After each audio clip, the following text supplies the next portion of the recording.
About this, our top talker of the day, we have yet again lost another icon and artist of the music industry. Yesterday, Glenn Frey, one of the founding members of the Eagles, passed away. Now, Frey had been battling intestinal issues and other ailments for months now, and he had surgery back in November. His condition reportedly, however, worsened over the past few days. If you don't know, Frey was the co-writer and lead singer on many of the Eagles' biggest hits, including Take It Easy, which was also covered by Jackson Browne, Tequila Sunrise, and Lion Eyes. He also helped pen one of the most famous songs in rock and roll history, of course, that is Hotel California. He also enjoyed a successful solo career after the Eagles broke up in 1980, most notably recording the smash The Heat Is On, which appeared on the soundtrack to Beverly Hills Cop. He was an actor as well. He appeared in Miami Vice, among other things. Glenn Frey, only 67 years old now. Also yesterday, David Bowie, one of his sessions drummers, passed away at 67 as well. What is going on? I don't know. I don't like it, though. Yeah, we are losing so many just amazing icons in the entertainment world. Of course, Alan Rickman, David Bowie last week, Yes. Glenn Frey this week. And this one, you know, I thought it felt like it hit especially close to home. My dad and my mom are huge Eagles fans. Oh, wow. They watched I believe it was HBO, did a 3-hour documentary. It was either HBO or Showtime. They did a 3-hour documentary on the Eagles. I believe they've watched that a few times. Yeah. You know, so I mean, big Eagles fans.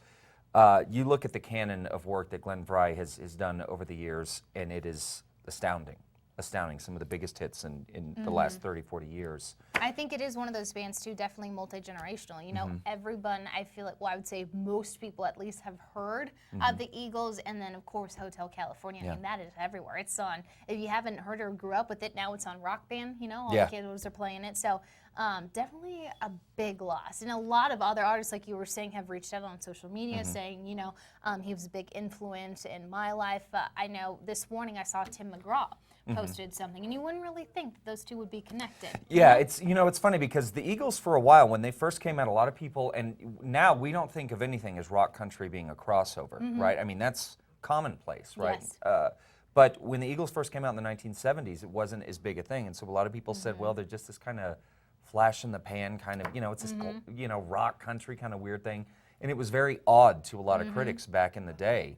But you look now, and yeah, you look at guys like Tim McGraw, even Justin Timberlake, posting on social media. I saw that this morning. You know, that he, in grade school, his mom would, you know, drive him to school listening to the Eagles. So you look at the reach that Glenn Frey and the Eagles have had on modern music, and it is so incredibly far-reaching. Yeah. So, and unfortunately, you know, it is part of life. And it's crazy to me how these guys just hold that stuff in and don't let the media know. Yeah. You know, you respect that, but at the same time, you're like, wow, you had no idea he was struggling like that. You know, yeah, so absolutely. Well, of course, our thoughts and prayers with his family and friends. Don Henley, of course, you know, saying that he was like a brother. Don Henley, a lot of the co-writers, one of the co-writers for a lot of the Eagles songs. Just a huge loss to the music and entertainment world. I'm thinking about